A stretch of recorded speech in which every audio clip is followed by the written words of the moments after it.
Olá, sejam bem-vindos a mais um Urbanidades, um podcast sobre o urbano brasileiro.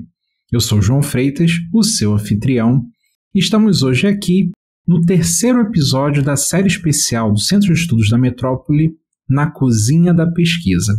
E hoje o debate vai ser em torno do tema do orçamento público e da execução orçamentária. E não estou aqui sozinho. Estou muito bem acompanhado da professora Úrsula Dias Pérez. Tudo bem, Úrsula? Seja muito bem-vinda. Olá, João, tudo bem? Um prazer estar aqui novamente com vocês. Eu sou professora da IASH USP e sou pesquisadora do CEM. E também do Fábio Pereira. Tudo bem, Fábio? Tudo bem, João. Prazer falar com você. Eu sou técnico da Câmara Municipal de São Paulo e pesquisador associado ao CEM. Legal, Fábio, seja bem-vindo. Também acompanhado do Samuel Ralize de Godoy. Tudo bem, Samuel? Seja bem-vindo. Muito obrigado, João. Olá a todas e todos que nos ouvem. Meu nome é Samuel, eu sou pesquisador do CEM, eu sou doutorando em Ciência Política na Universidade de São Paulo, orientado pela professora Úrsula, que está aqui com a gente. Também trabalho como analista de políticas públicas e gestão governamental na Prefeitura de São Paulo. Quem acompanha essa série Na Cozinha da Pesquisa, deve ter notado nossa preocupação de um olhar sobre as metodologias, né? E nesse sentido, eu gostaria de começar com uma pergunta para todos vocês. O que o orçamento público pode nos informar sobre as agendas de políticas públicas? Muito bem. Essa pergunta é super importante, João, porque o orçamento público, a gente costuma dizer que é justamente o locus, né, de decisão e de implementação das políticas públicas. É onde passa o dinheiro, né, localmente falando. Então, seja âmbito federal, estadual ou municipal, você tem uma tomada de decisão que implica quem paga pelas políticas públicas, ou seja, quanto imposto vai ser arrecadado, vai ser cobrado, vai ser arrecadado, e para onde vai esse recurso que está sendo cobrado, né? Que tipo de arrecadação vai ser feita, quem vai pagar e aonde vai ser colocado esse recurso. Você tem uma série de regras que já determinam em parte isso, regras que são constitucionais, legais, e você tem a disputa da política entre vários grupos que têm demandas de educação, de saúde, de habitação, de infraestrutura, fornecedores, funcionários, sindicatos, que estão ali na disputa do que a gente chama de uma arena política, que é a arena orçamentária. Então, o orçamento, ele congrega essa disputa toda e o final, o processo decisório que vai se dando ao longo do tempo e de forma conflitiva, vai determinando recursos para as diferentes políticas públicas. Então, entender o processo orçamentário, olhar o orçamento nos seus diferentes momentos, né, de formulação e de implementação, é um olhar para como políticas públicas são autorizadas, né, e recebem recursos e outras não. E quais são as disputas que estão antes e depois desse processo que acabam determinando essa alocação. É fundamental para a compreensão do processo de implementação de políticas públicas. Eu complementaria com a ideia de que o orçamento também ele é muito importante quando a gente pensa numa agenda de políticas públicas, porque ele expressa, ainda que parcialmente, as prioridades que os diferentes governos possuem em termos de alocação de recursos, né? É mais fácil para um candidato a prefeito, a governador, a presidente, defender um programa do que ter que fazer opções reais, né, de financiar esta ou aquela política pública. Então, as políticas que aparecem no orçamento, que são priorizadas no orçamento, que recebem recursos adequados para sua implementação, traduzem, ainda que imperfeitamente, as prioridades que os diferentes governos, diferentes prefeitos, governadores e presidentes dão para as diferentes áreas de políticas públicas ou para as diferentes ações dentro das áreas de políticas públicas. Quer complementar, Samuel? Não, seria só repetir as palavras da professora Úrsula e do Fábio. Quando você coloca na previsão orçamentária uma política pública, você indica claramente que você está colocando recurso nela e não em qualquer outra coisa. Assim como no decorrer da execução, acho que a gente também vai ter oportunidade de falar um pouquinho, né? No decorrer da execução orçamentária, quando algo não estava previsto e você faz caber no orçamento usando os mecanismos, os instrumentos que a legislação prevê, você mostra que também a prioridade muda, né? A agenda de políticas públicas muda e o orçamento como uma arena, como uma dimensão das políticas públicas aparece aí muito fortemente como algo que não muda, não é estático, né? Uma coisa meio que viva durante todo o ano, durante todo o quadriênio aí que compõe uma gestão qualquer. Como eu disse no início, né, a gente tem uma preocupação de explorar um pouco os meandros metodológicos, as trajetórias metodológicas que vocês percorreram nos seus trabalhos. Eu imagino que isso pode ser útil, inclusive, para outros pesquisadores que busquem se embrenhar por esse campo do orçamento. Talvez o caminho mais óbvio para entender o orçamento e execução orçamentária fosse se dedicar a acompanhar a lei orçamentária, já que ela prediz ali onde alguns orçamentos, algumas verbas serão alocadas. No entanto, na nossa realidade, a lei orçamentária não necessariamente corresponde ao orçamento que é executado. Então, como pesquisar o orçamento se talvez o principal documento de referência não nos informa tanto? Como acompanhar essas dinâmicas diferentes de execução orçamentária? Começar aqui colocando uma questão de que o acompanhamento do orçamento, né, e essa análise em termos de perspectiva de pesquisa, ela pode se dar de diferentes formas em diferentes países, né? Então, existem países em que olhar a lei orçamentária em função talvez de uma estabilidade maior econômica e política, pode ser bastante representativo daquilo que de fato é a prioridade do executivo e do legislativo, né, autorizando, da sociedade ali colocada. Isso não tem sido minha realidade no Brasil, no âmbito das 3 esferas, né, a gente pode dizer, ao longo das últimas décadas. Tem até alguns períodos de mais estabilidade, mas reiteradamente a gente percebe uma discrepância importante, às vezes maior, mais macro, às vezes mais em detalhes de dotações, entre aquilo que é aprovado na lei e o que de fato é executado. Então, por uma série de motivos que tem a ver com oscilações econômicas no processo que acontecem entre o processo de formulação e elaboração e depois na execução, por disputas políticas muitas vezes não acabadas, não resolvidas na formulação e que só vão ser encaminhadas e tem uma tentativa de solução durante a execução, ou ainda por mudanças muito drásticas durante a execução, enfim, por uma série de questões, o orçamento é muito alterado durante a execução. A gente teve um período grande, por exemplo, de um processo inflacionário forte no Brasil, até o começo dos anos 90, em que era impossível acompanhar o orçamento, né? A lei orçamentária era completamente sobrepassada pela inflação. Mas mesmo depois de reduzido o processo inflacionário, a gente segue tendo essas oscilações. Então, analisar o orçamento no Brasil precisa ter essa comparação entre o que é aprovado e o que é executado. E tentando separar, inclusive, as afetações que vêm de movimentações econômicas e as modificações que são mais puramente fruto do conflito político, porque são 2 motivos diferentes que podem fazer essas mudanças. O orçamento pode mudar tanto porque, por exemplo, a receita caiu, você tem que fazer acomodações, mas também pode mudar, mesmo que a receita tenha ficado como previsto ou até superado, mas você tem que fazer alterações porque o momento político mudou e as suas coalizões pressionam por ajustes orçamentários. Então, analisar a execução de forma adequada é fundamental para compreender as diferentes perspectivas, né, que estão colocadas aí no processo orçamentário.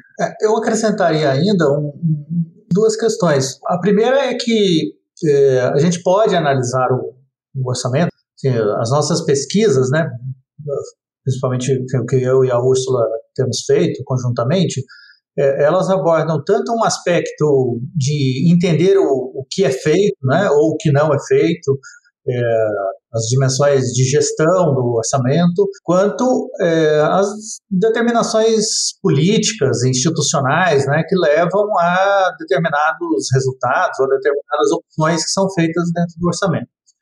Em relação ao primeiro aspecto, se a gente pensar em termos do município de São Paulo, do estado de São Paulo e do governo federal, a gente tem, desde o início dos anos 2000, pelo menos, um sistema de informações que é bastante transparente, em que esses dados, tanto da lei orçamentária quanto da execução orçamentária, com as suas mudanças, enfim, as alterações são feitas durante o ano, esses dados estão bastante disponíveis, né?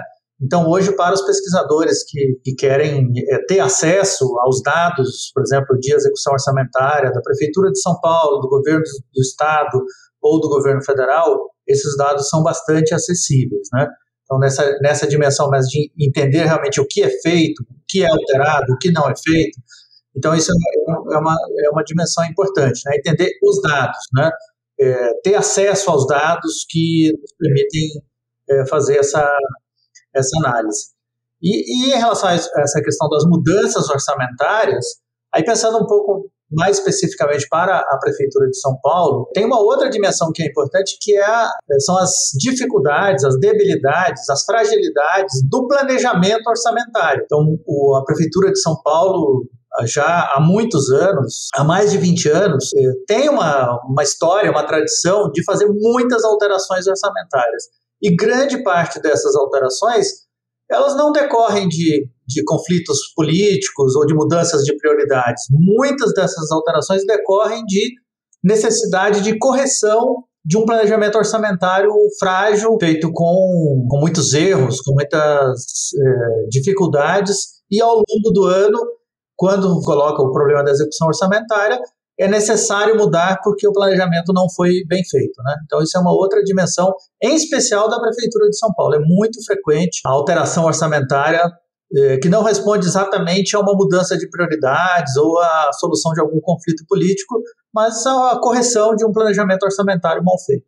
Eu poderia acrescentar ao que o Fábio falou, que não apenas um erro de uma série de erros de planejamento, ou de falhas ou lacunas de planejamento, mas também as alterações muitas vezes são decorridas, né, decorrem de uma escolha que se faz na hora de fazer a lei orçamentária, que é você planejar toda a quantia que vai ser gasta no ano seguinte no nível do elemento de despesa. A gente tem aqui no Brasil uma classificação de receitas e despesas uniformizada em todo o território nacional, a chamada dotação orçamentária, que é uma rubrica, digamos, ou aquele carimbo, né? A gente tem carimbos ou contas para cada tipo de despesa. A dotação orçamentária completa vai desde qual é o órgão que vai executar a despesa, qual é a função de governo, qual é a subfunção, programa, projeto ou atividade ou operação especial, até a conta e despesa, que vai identificar se é material de consumo, material permanente, serviço de pessoa jurídica, serviço de pessoa física, benefício, salário, etc. Se a gente tem uma lei orçamentária que prevê que vai gastar, sei lá, R$ 1.500 em material de consumo e R$ 1.600 em serviços, só que aí durante o ano a gente vê que, na verdade, os valores são trocados, vamos precisar alterar o orçamento por causa disso. Se tem uma variação de preços, ou a gente recebe uma doação, ou uma nova oportunidade de financiamento dessas despesas, temos que alterar o orçamento também. E outra escolha possível seria parar a lei orçamentária no nível da ação, né? sem determinar no momento do planejamento qual é a despesa exata, granularizada, que vai ser feita com aquele recurso. Aí durante o ano não se trataria mais de alterar o orçamento, mas sim detalhar o orçamento sem a necessidade de um decreto de alteração, como hoje é feito no município, em muitos municípios.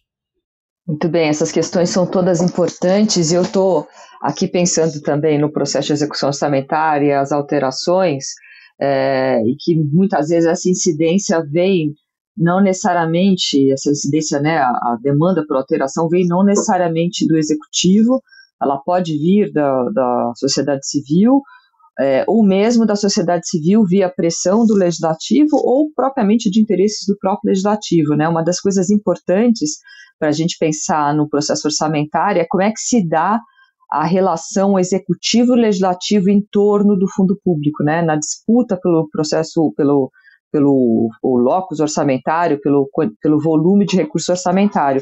Vocês concordam com isso, Fábio, Samuel, que estudar o orçamento também é estudar como é que se comportam esses dois grupos de atores políticos, né, o executivo e o legislativo no entorno do fundo público? Não, certamente, mas a Constituição brasileira, ela dá ao legislativo uma voz muito, muito importante no processo de elaboração, de aprovação do orçamento, né? Mais propriamente da aprovação, né? E permite que o legislativo, autoriza o legislativo a fazer assim, uma série de mudanças, e mudanças fundamentais na proposta de lei orçamentária que o Executivo envia para o Legislativo, né? Essas alterações, elas nem sempre, ou na maioria das vezes, né, pela experiência que a gente conhece, ela não se dirige à alteração que o Legislativo procede durante a aprovação nas casas legislativas, as questões mais de mérito, as grandes decisões alocativas envolvidas no orçamento, né? A nossa tradição é mais que o legislativo, os parlamentares se dediquem a escolher algumas ações mais de interesse direto de grupos dos seus eleitores, determinadas localizações, grupos regionais, né? É uma tradição que não mudou, acho que do nosso legislativo, talvez desde que o legislativo começou a participar do processo orçamentário, né? Mais recentemente, a gente teve alterações importantes nessa relação, né, entre o executivo e o legislativo, em especial no plano federal, né, em que as chamadas emendas individuais passaram a ser de execução obrigatória, ou seja, o executivo não tem mais discricionalidade, não tem mais possibilidade de escolher entre executar ou não as emendas individuais que os parlamentares apresentam ao orçamento, mas essas emendas elas têm um valor limitado pela própria Constituição, né?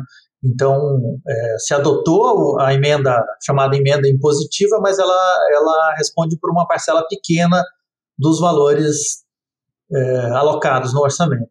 E mais, de forma ainda mais recente, né, nós tivemos esse fenômeno que ficou conhecido no plano federal como o orçamento secreto, né, as emendas de relator, em que grande parte do recurso livre, do recurso discricionário que compõe o orçamento da União, passou a ser alocado para interesses ou, enfim, para ações, financiamento de políticas decididas pelos parlamentares e não pelo executivo, né? E em um formato que não é transparente, um formato em que não se permite discutir o conteúdo do que está sendo financiado e às vezes nem se sabe qual é o parlamentar que está destinando recurso para esta ou aquela prefeitura, ou para esse ou para aquele estado, ou para essa ou para aquela ação, né? A gente sabe que mecanismos semelhantes existem na Prefeitura de São Paulo, por exemplo, na relação entre o Executivo e o Legislativo, embora não com esse nome e de uma maneira talvez mais informal, né? Em que parlamentares ou grupos de parlamentares conseguem, negociando com o Executivo, definir algumas prioridades, definir a alocação de recursos importantes dentro do orçamento, no caso municipal, né? Então essa relação executivo-legislativa ela tem várias dimensões, é um campo de pesquisa sem dúvida, sempre foi importante, mas acho que no período mais recente se tornou ainda mais importante dadas essas mudanças que têm ocorrido nesse campo.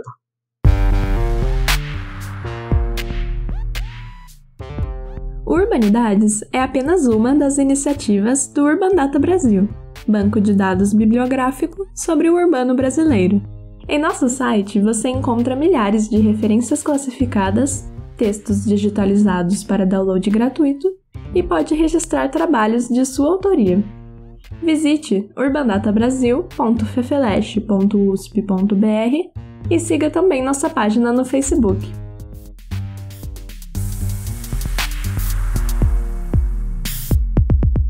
que a gente vê aqui no município de São Paulo, quando a gente observa orçamento planejado versus executado, como o Fábio já disse, a Úrsula também já mencionou, nós temos muitas alterações e nós temos muitos dados disponíveis para isso. Se você procurar na internet aí no seu buscador preferido, execução orçamentária município de São Paulo, você vai achar o portal do orçamento, que é onde tem lá diariamente o quadro de detalhamento das despesas atualizado, a base de dados de execução, que para cada dotação orçamentária tem lá o valor que foi orçado na LOA, né, Lei Orçamentária Anual, que foi atualizado depois de suplementações, alterações de orçamento, quanto está contingenciado ou congelado, como a gente fala aqui em São Paulo, quanto já foi descongelado ou descontingenciado, e também a gente vê todos os estágios da despesa, né? Desde a reserva, que vai indicar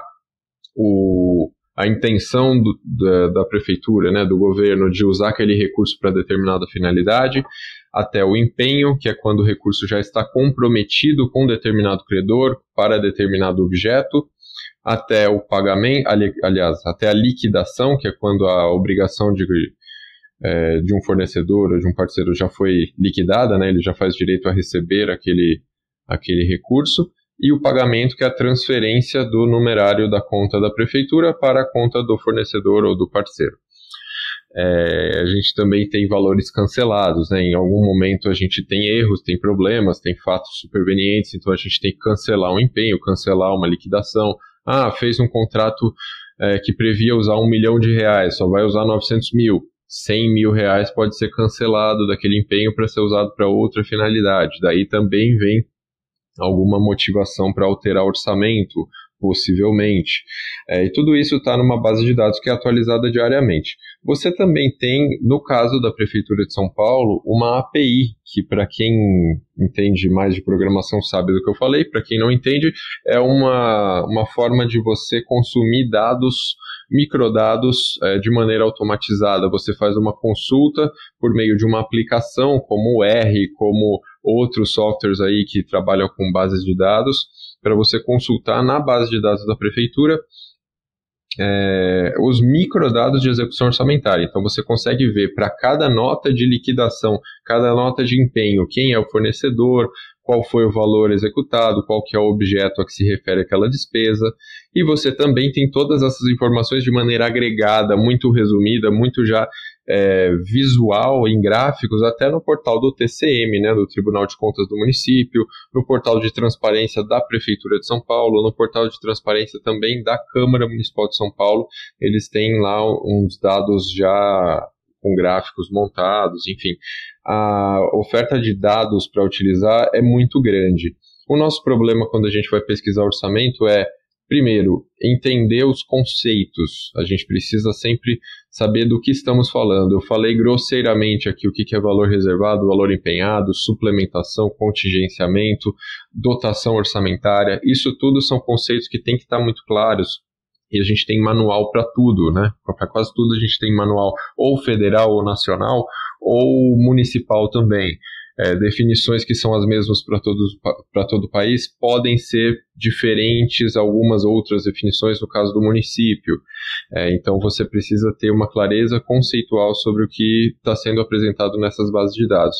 Segundo lugar, as alterações são feitas em decretos, né? No caso do município de São Paulo, você altera a programação orçamentária por meio de um decreto, geralmente abertura de crédito adicional suplementar, mas podem ser outros tipos de crédito adicional também, como regulamentado em nível federal. E esses decretos são publicados no Diário Oficial do município e são tramitados, são analisados, instruídos em processos administrativos. Então, se você vai pesquisar orçamento, você precisa ter uma familiaridade ou adquirir uma familiaridade com pesquisa em diário oficial, com o linguajar técnico, aí, o jargão dos processos administrativos. Existe um sistema eletrônico por onde todos os processos passam, você consegue ver o conteúdo dos processos desde que você tenha o número do processo, no caso do município de São Paulo, ou você vai precisar pedir acesso a essas informações, pedir vistas desses processos por meio de um pedido de acesso à informação, né, lá no ESIC. Também é importante observar que o motivo para as alterações de orçamento nem sempre está escrito no decreto que altera o orçamento. O decreto tão somente abre crédito numa dotação, em contrapartida reduz em outra, ou diz que vai vir do superávit apurado no ano anterior, ou vai vir do excesso de arrecadação, ou de outra fonte qualquer. E você precisa ir atrás do processo e muitas vezes ir atrás das pessoas que instruem esses processos para poder entender de onde veio a motivação para fazer aquela alteração de orçamento, o que está sendo tratado, qual é a finalidade, qual é a situação que ensejou aí a necessidade de alterar o orçamento em um momento ou em outro. Existem também formas diferentes de solicitar alterações de orçamento. A gente pode guardar um tanto de solicitações e pedir tudo de uma vez, ou a gente pode ir pedindo picadinho. Dependendo do tipo de alteração, precisa ser aprovado por uma arena decisória superior à própria Secretaria da Fazenda. Em outros casos não, a própria Secretaria da Fazenda resolve e alimenta o prefeito ali com as informações que ele precisa para decidir se altera ou não. Então a gente tem que ter todos esses elementos na cabeça. As institucionalidades envolvidas, os sistemas, as pessoas, a prioridade em termos de agenda política, em termos de programa de metas, no caso de São Paulo, que é a nossa peça de planejamento prioritário aqui, né, das ações prioritárias, das ações estratégicas para o horizonte da gestão municipal de 4 anos. Enfim, são esses elementos pelos quais a gente tem que navegar quando vai estudar orçamento, pelo menos em São Paulo. Só complementando então o que o Samuel colocou, que é super importante, né, falando aí de bases de dados e das diferenciações de cada local.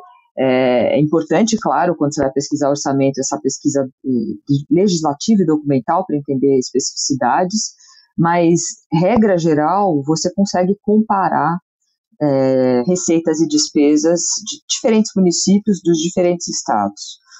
Então, isso é possível. Você tem um banco de dados nacional que congrega essas informações da Secretaria do Tesouro Nacional e você consegue fazer essa comparação quantitativa. Então, esse tipo de comparação em orçamento é possível, ainda que você, para uma análise mais aprofundada, né, você precise, para uma análise qualitativa, você precise sim recorrer a documentos, a regras legais, a normas, manuais e muito provavelmente também entrevistas com atores-chave para poder entender os meandros do processo orçamentário em cada local. Eu vou aproveitar esse gancho, Úrsula, justamente para explorar um pouco dessa questão, uma vez que fica muito nítido nessa apresentação do Fábio e do Samuel, também a sua, evidentemente, como que os métodos Quant pouco nos vão elucidar sobre o que guia o orçamento, né? É preciso ali uma combinação de métodos, buscar informações que não estão necessariamente né, que não estão necessariamente formalizadas, digamos assim. Eu queria ouvir como que na operação das suas respectivas pesquisas foi essa combinação de diferentes métodos e como que isso facilitou ou tornou o olhar mais realista para o tema em questão. Então, a combinação de métodos em orçamento ela é fundamental. Ainda que a gente veja muitas vezes as pesquisas focadas nessa discussão orçamentária apenas em uma análise quant. É bastante comum até uma preocupação de analisar quantitativamente, comparar quantitativamente orçamentos para saber que governos chegam em resultados mais eficientes de equilíbrio fiscal, por exemplo. Se você tivesse essa perspectiva, né, esse olhar, a pergunta de pesquisa, saber governos que conseguem ter equilíbrio ou não ter equilíbrio fiscal, é possível você pegar dados de uma série longa de várias localidades ou de diferentes estados, ou até comparar diferentes países e fazer essa análise. Só que isso te permite comparar os dados quantitativamente, mas a explicação do porquê isso aconteceu ela é um pouco mais complexa, né? Você precisa de um modelo um pouco mais complexo para conseguir ter resposta sobre isso. Aí imputar nesse modelo regras, né? Diferenciações constitucionais, regras legais, partidos políticos, reeleição. Tem uma série de motivos que são determinantes de processos orçamentários que precisam ser considerados no conjunto da perspectiva. Quando a gente está buscando entender como é que é feita a governança orçamentária, ou seja, o processo de decisório interno ao orçamento, ou ainda a disputa executivo-legislativo, essa comparação apenas quantitativa vai dizer muito pouco, porque você precisa entender o que motiva os atores, quem são os atores, como eles se relacionam, o que está motivando os atores, seus interesses, e aí certamente você tem que se aprofundar numa análise de quem são os atores, um mapeamento, né, uma análise de envolvimento de atores, entrevistas ou questionários com esses atores para compreender isso, e uma certa perspectiva histórica, né, da movimentação desses interesses ao longo do tempo. Então, só a análise quantitativa, de fato, ela responde de forma muito limitada às questões, né, e às disputas no processo orçamentário. Eu diria que a análise quantitativa ela é necessária, mas não é suficiente, né? Porque para você entender o orçamento, é fundamental entender os números do orçamento, né? Para onde foi, se gastou mais em uma determinada área, entender as origens, por exemplo, das receitas orçamentárias, que a gente comentou pouco, né? Mas é um outro aspecto do orçamento que é importante, é fundamental, e acho que até menos discutido, menos transparente do que o campo das despesas, né?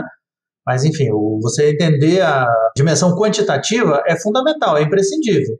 Só que essa dimensão, ela muitas vezes nos dá uma resposta, como a Úrsula comentou, insuficiente. Você pode dizer, o orçamento em 2021 gastou mais em saúde. A prefeitura gastou mais em saúde do que vinha gastando nos anos anteriores.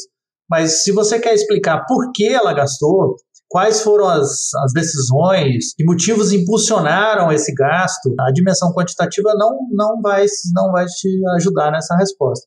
Então, eu acho que na discussão do orçamento público, eu acho que talvez seja uma área em que, seja na receita, seja na despesa, a combinação de análise de dados numéricos, de análises quantitativas, com análise de processos, análise institucional, dimensão dos atores, das ideias que esses atores são portadores, são dimensões que têm que ser combinadas, que têm que ser usadas conjuntamente. Não dá para entender o orçamento sem entender a dimensão quantitativa, mas a dimensão quantitativa ela é muito limitada para se entender o orçamento. Eu diria basicamente as mesmas coisas e complementaria com o ritmo, né? O ritmo de execução do orçamento e o ritmo de alteração do orçamento também é explicado por coisas que não estão somente na base de dados, não estão somente nos decretos, nos processos de alteração do orçamento. Eles dizem respeito à capacidade da prefeitura de executar investimento, a capacidade da prefeitura de aumentar a oferta de serviços, a capacidade de renovar contratos, de lidar com reajustes contratuais em tempos de inflação. No momento de inflação em que a gente tem que gastar mais do que estava planejado, isso vai necessitar alteração de orçamento. E alterar o orçamento significa que a gente não conseguiu renegociar um contrato, ou dependendo da secretaria, o reajuste é um, ou é outro, ou é muito maior, ou é muito menor.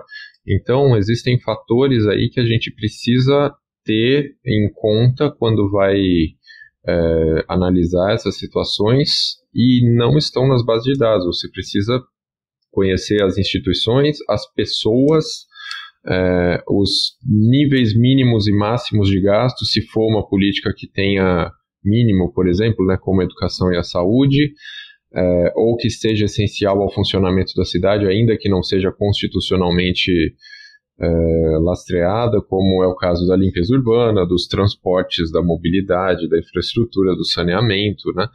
A gente precisa entender o que está dado e o que precisa funcionar em cada um desses espaços de política pública. Na nossa realidade, os municípios que são os principais responsáveis pela implementação das políticas públicas brasileiras. E a implementação das políticas públicas, na maior parte dos casos, envolve também a execução orçamentária de verbas que são federais. Eu queria entender nessa lógica de acompanhar os orçamentos, como que o dinheiro passando de mãos em mãos nessas diferentes esferas, né? Saindo do federal, indo para o estadual, saindo do federal, indo para o município, isso é um ponto de pesquisa? Como que isso pode ser também encarado como objeto de pesquisa, mas também como que isso dificulta o processo de acompanhamento desse orçamento? Os municípios, João, principalmente, né, nos últimos tempos, após a Constituição de 88, eles cada vez mais foram se configurando como os entes que ofertam as políticas públicas sociais, né, no Brasil, educação, saúde, assistência, em áreas específicas, né, mas com a porta de entrada nessas políticas muito fundamentalmente. E, em função disso, eles são receptores de um compartilhamento, né, de uma partilha tributária importante que é definida na nossa Constituição. Então, entender esse processo, né, de recebimento de recursos, né, de transferências intergovernamentais para os municípios, está no âmbito de pesquisa do federalismo fiscal. Se os municípios recebem de forma suficiente a dar conta da oferta de políticas, e o quanto eles conseguem ter equilíbrio nas diferentes regiões do Brasil para dar conta dessa oferta de políticas de modo equânime. Então, é uma super agenda de pesquisa, tanto na área da educação, na saúde, na assistência, como na própria área do federalismo especificamente. Como é que isso é feito e, inclusive, numa perspectiva do peso dessas transferências intergovernamentais vindas do governo federal e as vindas também do governo estadual, que também repassa recursos para os municípios, e vis-à-vis o peso que a arrecadação própria dos municípios tem nos seus orçamentos. Se a gente olhar para a maior parte dos municípios brasileiros, o peso das receitas próprias é pequeno vis-à-vis as transferências, né? As transferências são muito representativas para mais de 80% dos municípios. Então, como que esses recursos da União e dos estados chegam, qual é o montante, isso tem regras definidas constitucionalmente e outras, né, complementares infralegais, que repassam recursos de forma a compartilhar tributos, como o Fundo de Participação dos Municípios, e, para além disso, de forma a garantir a oferta de políticas na área de educação, como a transferência do Fundeb, as transferências de recursos específicos para o SUS e para a assistência social. A análise disso tudo permite compreender o processo de implementação, de autorização dessas políticas dos municípios e de implementação da política desses municípios, e também fazer análise comparativa dessas políticas em diferentes territórios. Porque muitas vezes as regras definidas para o repasse desses recursos não conseguem garantir uma alocação equânime diante do nosso nível de desigualdade brutal, né, nas diferentes regiões, que é histórico. E, aliás, se a gente considerar o período mais recente, só tem se aprofundado, né, especialmente com a pandemia. Então, essa é uma agenda de pesquisa super importante, que envolve uma parte quantitativa, né, de ver esses fluxos de recursos sendo repassados e a utilização desse recurso, e também envolve uma agenda de pesquisa super especializada do pessoal da área de controle e accountability, né? Como é que os municípios utilizam esse recurso, se utilizam de forma adequada, de forma eficiente, se têm sido glosados ou o que tem acontecido. Então, tem vários tipos de pesquisas sendo feitas na perspectiva do controle das transferências federativas, que é uma questão extremamente relevante. E aqui é importante também lembrar que é uma vantagem, né, do ponto de vista das classificações orçamentárias, é possível identificar, seja no orçamento do município, do estado ou no orçamento da União, tanto o que o ente transferiu e para quem ele transferiu, quanto de quem ele eventualmente recebeu, né, e para fazer o quê. Então, esses mecanismos, em grande parte, eles são passíveis de identificação. Então, você, analisando os dados, por exemplo, do orçamento do município de São Paulo, você consegue identificar o quanto o município recebeu, por exemplo, em um determinado exercício, um ano fiscal, de transferências da União, de quais tipos de transferências, foram transferências do Fundeb, enfim, no caso, ou transferências do SUS, ou transferências voluntárias, né, fundo de participação, né, e da mesma forma o que recebe do Estado, né. Então esses mecanismos eles são passíveis de identificação, embora nem sempre seja muito simples, assim, à primeira vista identificar, mas são informações que são disponíveis, né, e que podem ser extraídas das bases de dados que estão disponíveis. Então, isso é uma questão importante.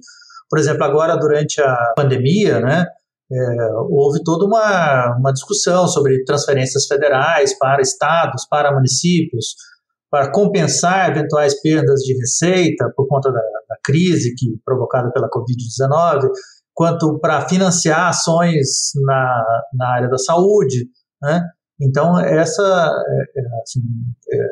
um campo de pesquisa que é importante e que, do ponto de vista dos dados, né, do ponto de vista quantitativo, é possível, enfim, acessar a base de dados nos 3 níveis da federação, identificando essas transferências, né? Isso acho que talvez uma das agendas mais importantes hoje, né, nessa discussão de orçamento de finanças públicas brasileiras, seja essa dimensão federativa. Tem essa dimensão no campo da despesa e tem a dimensão também no campo da receita, né? Toda a discussão de reforma tributária, enfim, autonomia dos municípios ou dos estados para fixar alíquotas, para definir impostos, né? Toda a discussão de reforma tributária passa por essa discussão sobre as relações federativas, né? Os graus de autonomia que os diferentes entes têm, a viabilidade de financiar e entregar políticas que são de responsabilidade dos municípios, por exemplo, com o atual modelo de arrecadação tributária e de transferências de recursos entre estados e União e município. Bem, eu acho que um outro ponto muito relevante de pesquisa em orçamento tem relação com a perspectiva do controle social e a sua incidência no processo orçamentário. Então, como a relação, né, de conselhos participativos e de outros formatos, como o próprio modelo de orçamento participativo, trazem uma relação mais próxima e direta com a sociedade, né? Não representativa via Câmara, via assembleias, com a possibilidade de alterar ou de fazer a mudança de prioridades no processo orçamentário. Então, a gente tem um histórico bem longevo até dessa discussão no Brasil, que é referência mundial, o orçamento participativo, mas não só o orçamento participativo, né, e outras iniciativas têm buscado garantir algum tipo de inserção da sociedade civil no processo orçamentário, seja apenas controlando ou com cogestão ou com gestão participativa. Então, analisar como é que isso se dá e como regras e legislações orçamentárias têm sido alteradas a partir desse processo participativo pós-ditadura no Brasil, é uma pesquisa super importante e também nos ajuda a explicar processos de alteração entre formulação e implementação no orçamento. O que vocês acham? Vocês concordam com essa percepção? Eu acho que tem uma dimensão importante no processo de elaboração do orçamento, que foi aí a partir no final dos anos 80, início dos anos 90, muito importante, impactante, né, no plano municipal, que foram os processos de orçamento participativo, né, não apenas vinculados à lei orçamentária anual, mas também aos instrumentos de planejamento de médio prazo, como o plano plurianual, ou até participação, por exemplo, no caso da Prefeitura de São Paulo, algum tipo de participação na definição do programa de metas da Prefeitura, né? Então, eu acho que isso foi um marco assim, importante e que redundou numa agenda de pesquisa, um conjunto de pesquisas muito relevantes, assim, tentando entender a relação dessa dimensão de participação com escolhas alocativas, com a participação do legislativo no processo orçamentário,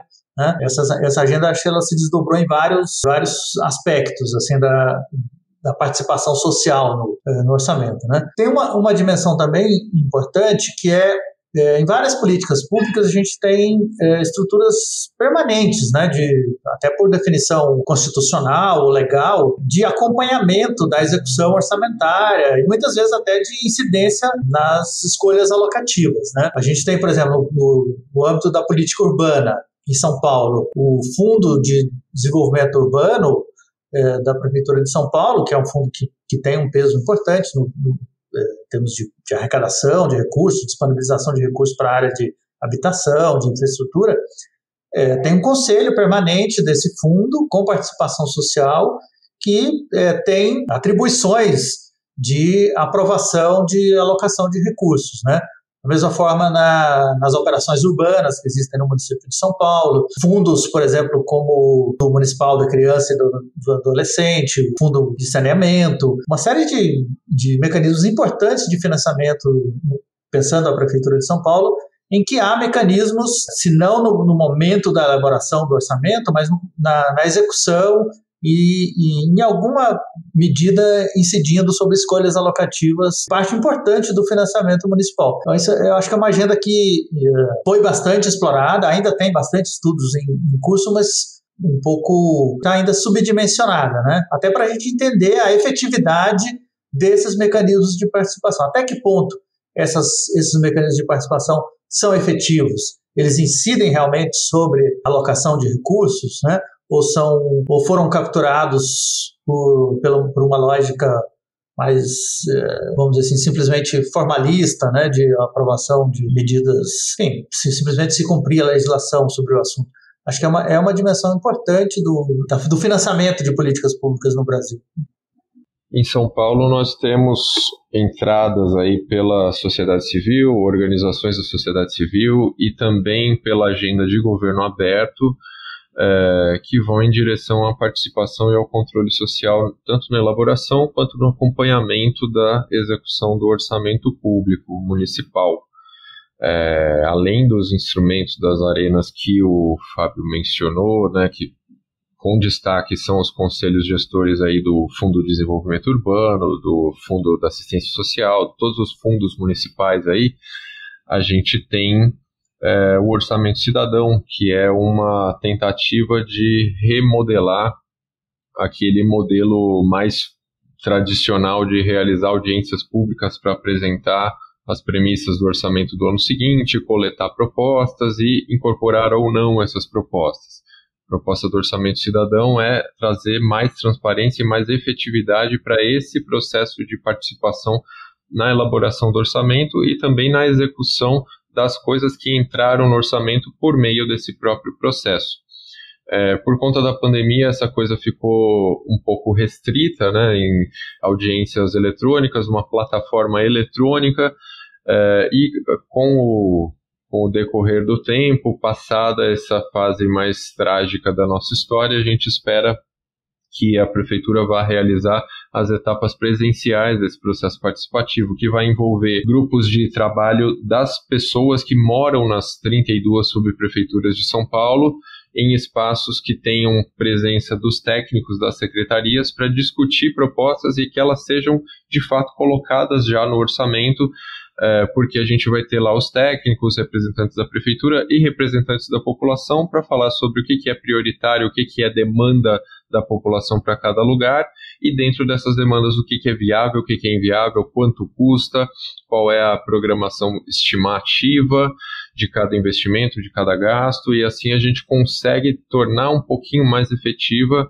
a participação das pessoas. Temos também os espaços que precisam ser ocupados pela população e são aqueles previstos na legislação. Somos representados pelos vereadores na Câmara Municipal. Essa Câmara realiza audiências tanto de elaboração quanto de acompanhamento, prestação de contas em relação ao orçamento público. Esses espaços precisam ser ocupados, precisam ser apropriados aí pela população, pelas organizações da sociedade civil, cidadãos que não estejam associados aí em torno de agremiações quaisquer. Temos também aqueles espaços que foram criados há alguns anos ou estão previstos há mais alguns anos e vem funcionando de alguma forma ou vem sofrendo problemas, né, como o Conselho Participativo Municipal e o Conselho de Representantes, principalmente. O Conselho Participativo foi criado também em 2013, acabou de ter eleição agora, né, está tendo entre os meses de agosto e setembro de 2022, para mais 2 anos, só que a gente tem o Conselho de Representantes, que foi criado, previsto aí na Lei Orgânica do município de São Paulo, e ainda não foi implementado, e é um colegiado vinculado ao Poder Legislativo, que é uma inovação, e ainda não houve eleição, não houve a composição desse conselho, mas ele também tem representação em todo o território municipal, e ele é formado para fazer o acompanhamento, o controle social, participação na elaboração tanto do orçamento quanto das políticas em geral. Então, existem muitos espaços, assim como existem muitos dados, muitas informações sobre orçamento, mas a gente precisa, como sociedade, fazer um uso talvez mais agressivo desses espaços, né? No sentido de ocupar os espaços, no sentido de usá-los para cobrar informações, pressionar por mais atualizações, pressionar por uma melhor execução, por um melhor planejamento. E também tem um outro aspecto, que quando a gente fala de participação social no orçamento, isso traz uma dificuldade adicional para quem está do lado de dentro, né, da prefeitura, fazendo a peça orçamentária que vai ser enviada à Câmara para discussão, que os orçamentos são muito incrementais, são muito inerciais. A gente olha para o ano passado para poder fazer o orçamento do ano que vem. E muitas vezes as demandas da população que não entraram no ano passado acabam não entrando no ano que vem, porque quem está fazendo o orçamento não está com a sensibilidade de que a gente precisa ir além do incrementalismo, ir além da inércia no modo de fazer orçamento, e isso acaba se retroalimentando ano a ano. E tentativas como essa de dar mais peso para a participação, mais efetividade, são essenciais para que o orçamento seja mais responsivo às demandas que estão aparecendo agora, não nos anos anteriores, só com base no que já foi planejado. Úrsula, Fábio, Samuel, foi uma ótima conversa. Eu tenho certeza que os ouvintes que estão interessados em pesquisar ou já pesquisam a questão do orçamento puderam ter uma série de ideias e insights bastante valiosos. Então agradeço novamente a disposição de vocês de participarem desse episódio do Urbanidades e deixo aqui o convite para outras participações futuras. Muito obrigada, João, pela oportunidade de estar aqui fazendo esse bate-papo com os colegas, com o Fábio, com o Samuel, foi ótimo. Espero que os ouvintes gostem aí dessa discussão meio árida, né, mas que tem muitas perspectivas de pesquisa. Obrigado, João, obrigado a Úrsula pelo convite, obrigado, Samuel, pela participação. Estamos sempre à disposição para voltar e discutir mais vezes esse assunto. Tem muitas possibilidades realmente da gente avançar nessas agendas de pesquisa. Obrigado, João, Úrsula, Fábio, por essa ótima conversa e obrigado a quem está nos ouvindo. Esperamos ter ajudado, estamos à disposição.